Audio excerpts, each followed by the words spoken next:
이렇게 해서 형성된 게 부동산 자산가 공화국이 만들어진 겁니다. 부동산 카르텔이, 부동산 공화국이 됐다는 얘기는 부동산으로 모든 돈들이 빨려 들어가는 거죠. 돈이라는 이권이 가장 많이 형성된 곳에 카르텔이 형성될 수밖에 없죠. 공적인 영역에서는 모피아하고 검찰, 민간 영역에서는 언론가, 그 다음에 조폭, 이게 바로 부동산 건설을 매개로 해가지고 재벌자본과 금융자본의 자본들이 결합되어 있는 거고 중심에. 예? 여기에 그러니까 공적인 영역과 민간 영역이 다 같이 언론은 걸어 그러니까는 저기서 여론 조성해주고 앉아있고 뒷받침해주고 앉아있고. 예? 부동산 건설은 뭐냐면 재벌 건설 회사하고 그 다음에 돈을 이게 한두 푼짜리가 아니니까는 부동산은. 예?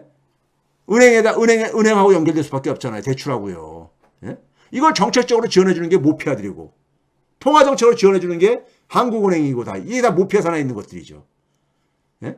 세금 세제로 부동산 세제로 지원해주는 게 저기 모피아들이고. 예? 계속해서 그러니까는 부동산 공급을 하는 게 국토부 이런 거 되고 그러잖아요. 그렇죠? 그러다 보니까 여러분 이거 봐보세요.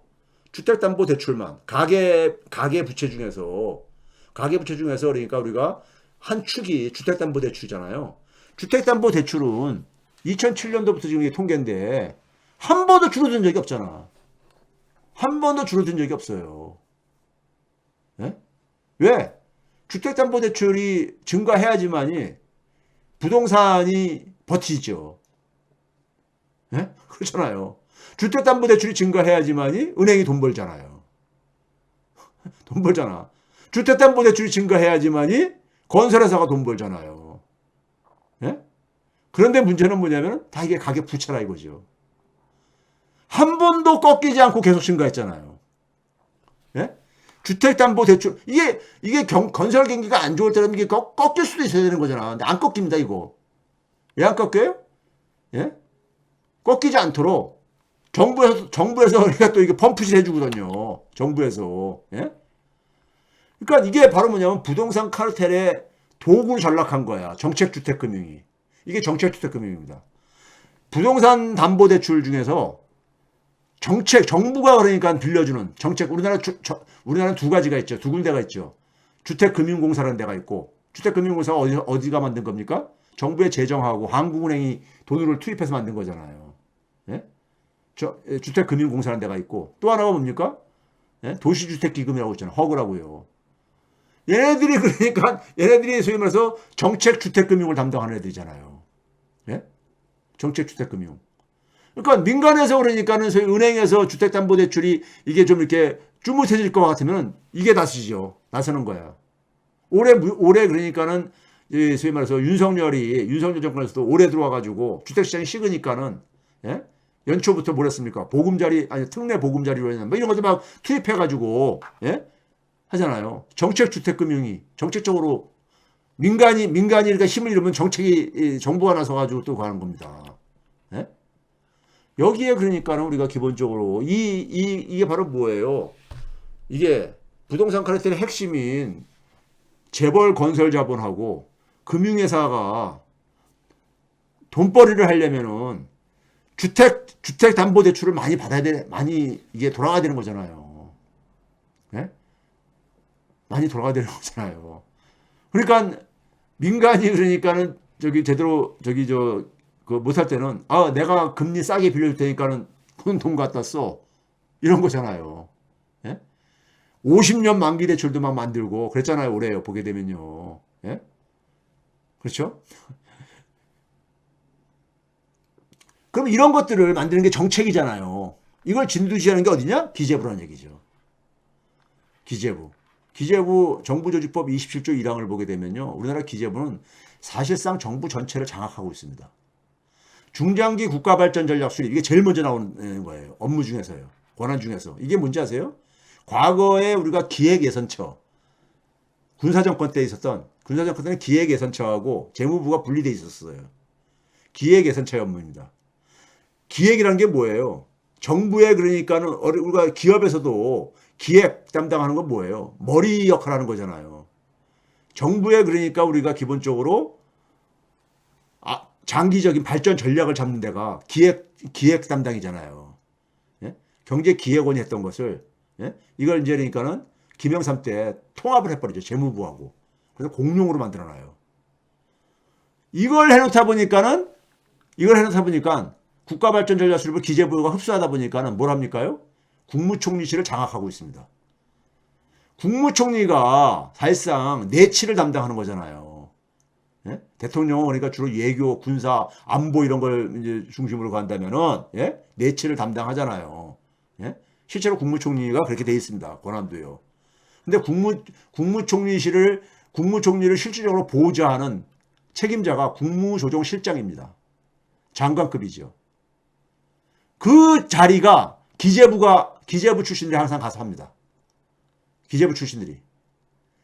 거기 하다가 다시 또 기재부 장관으로 오기도 하고요. 예? 그게 왜 그러냐? 중장기 국가발전 전략 수립, 이 권한을 가지고 자기들이 차지하고 있는 거예요. 차지하고 있는 거야. 예? 그러니까, 근데 이거를 김대중 노무현 정부 때 기껏해야 이 예산처 정도만 이렇게 분리를 했던 거예요. 예산 편성권만.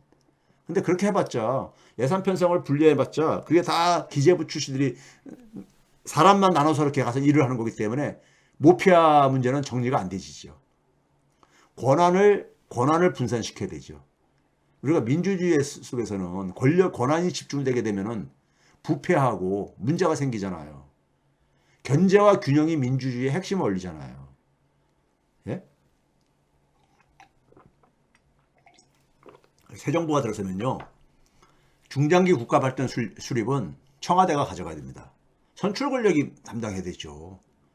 권력을 국민으로부터 위임받은 선출 권력이 자기가 국가에 대한 비전을 가지고 집권을 하는 거죠. 그걸 기재부 공무원들이 그걸 합니까? 네? 그렇죠? 그렇지 않나요?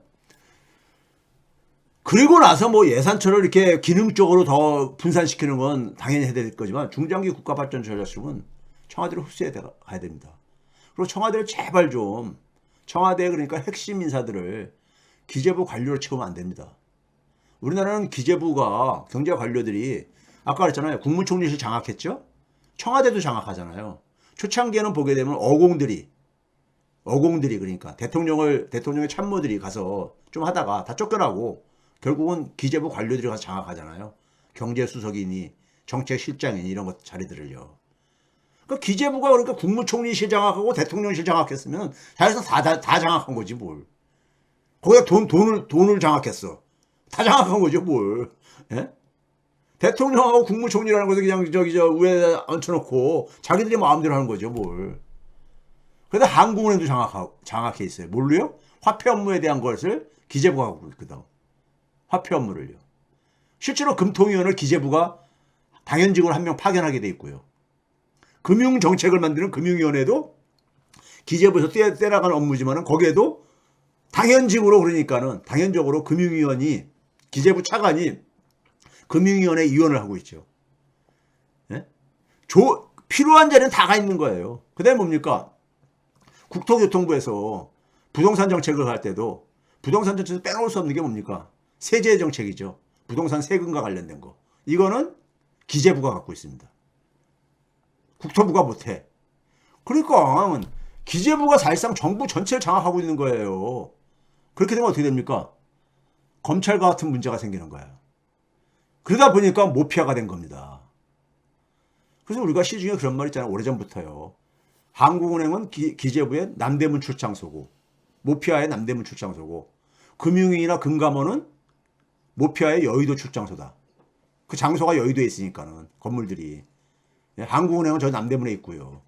이런 말들이 가고 그 다음에 뭐냐면 정권은 유한하지만 모피아는 영원하다. 이런 말이 나오는 게 모피아 손을 벗어날 수가 없다. 어느 정권이든 관계없이. 이런 얘기가 나오는 게 바로 그거인 겁니다.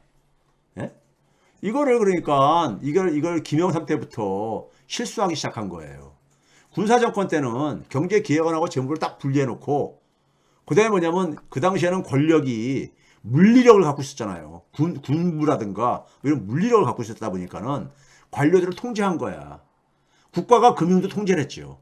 근데 이게 부작용으로 독자 권력이다 보니까는 관치금융 정경유착이 나왔잖아요. 재벌들하고 정경유착 이런 게 나왔잖아요. 예? 민주주의를 억압하다 보니까는 돈으로 통치를 하려다 보니까, 돈하고 물리라고 통치하려다 보니까 이런 문제가 나온 거지요. 근데 국가의 금융 통제는 이거는 필요했던 거예요. 근데 이거를 김영삼이 해체시켜버리죠. 예? 박정희식 그러니까 정부 주도 개발은 나쁜 거다 이렇게 설정하면서 이걸 해체시켜버리죠.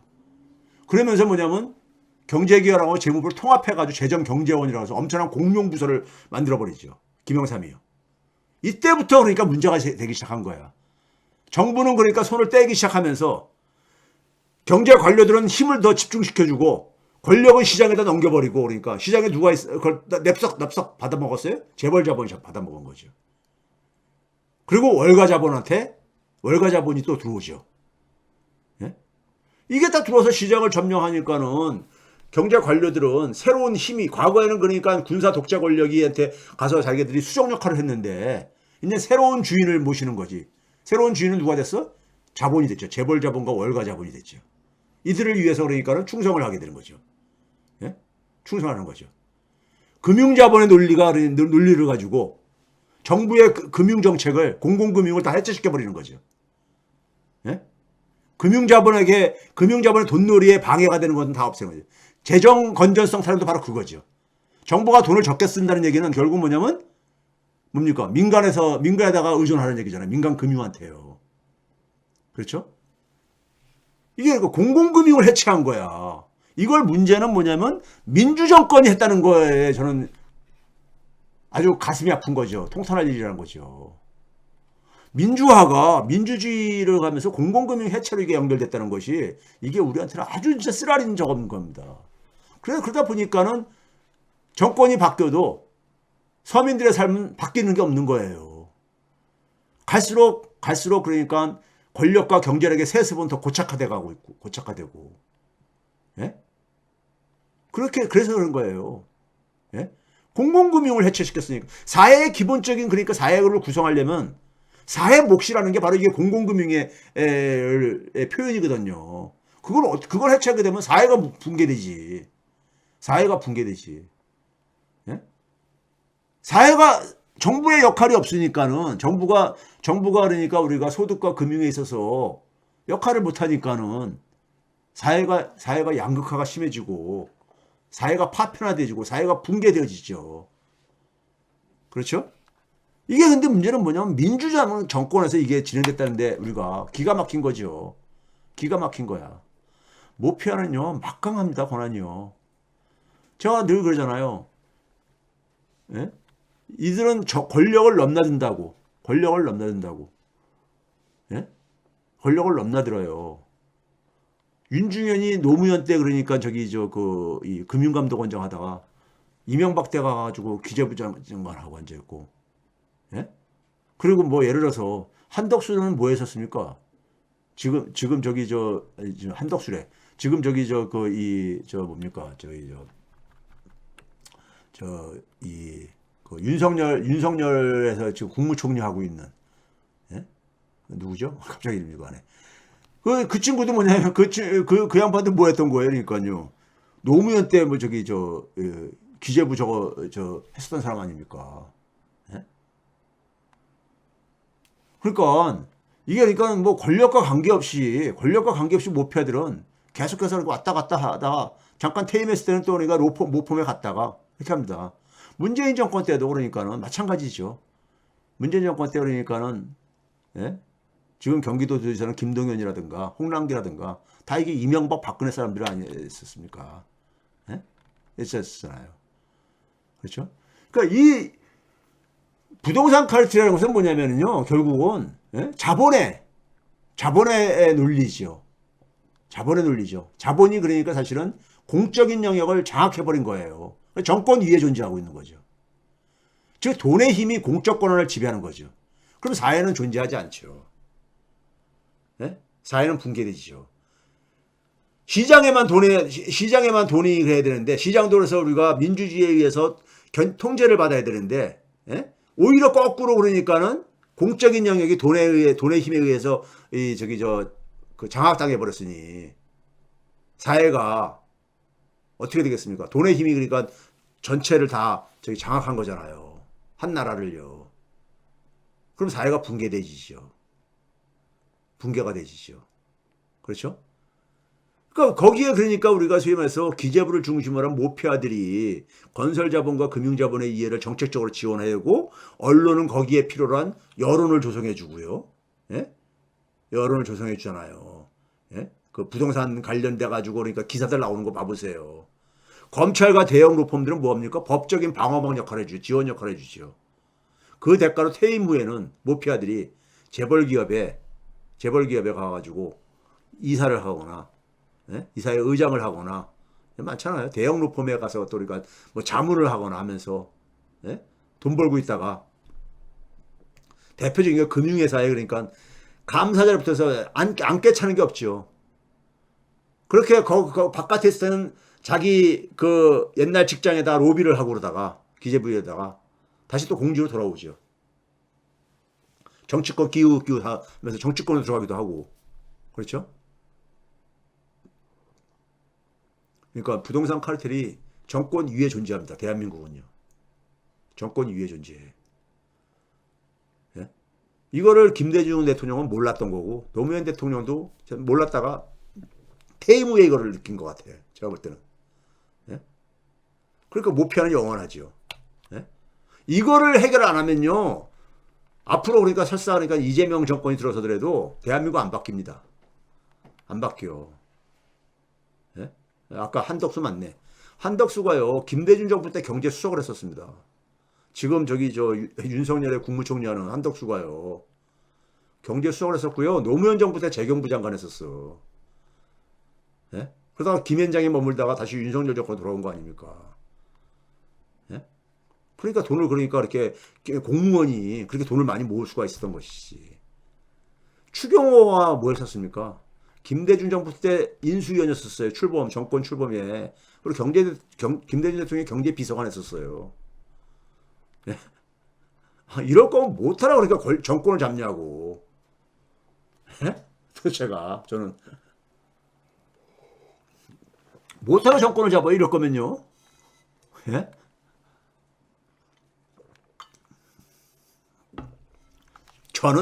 저는 이런 식의 마인드를 갖고 있다면요, 정부가 얼씬도 거리고 싶지 않습니다.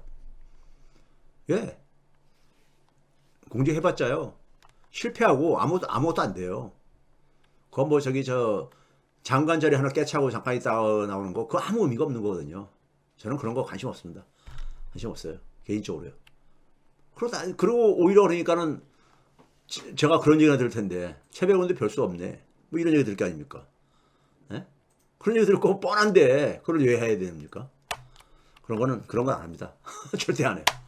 자, 이거 봐보세요. 문재인 정부 때도 신용을 통제를 못한 거예요. 그러다 보니까 부동산 가격이 폭등한 거고요.